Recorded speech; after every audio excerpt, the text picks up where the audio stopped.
12ই ফেব্রুয়ারি থেকে শুরু হওয়া উচ্চ মাধ্যমিক পরীক্ষা কড়া নিরাপত্তার মধ্য দিয়ে আজ শান্তিপূর্ণভাবে শেষ হলো।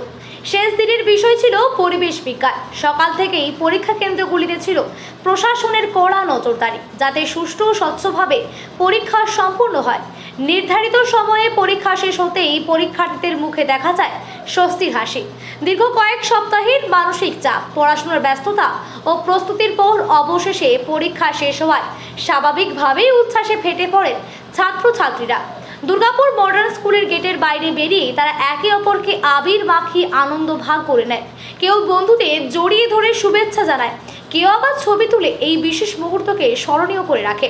অনেকেই জানান, পরীক্ষার চাপ কাটিয়ে যেন নতুন করে মুক্তির অনুভূতি মিলছে। ভবিষ্যৎ পরিকল্পনা, উচ্চশিক্ষা ও ক্যারিয়ার নিয়ে আলোচনা চলতে থাকে বন্ধুদের মধ্যে। শেষ দিনের এই আনন্দঘন পরিবেশে স্কুল চত্বরে তৈরি হয় এক উৎসবমুখর আবহ, যা দীর্ঘদিন মনে রাখবে পরীক্ষার্থীরা।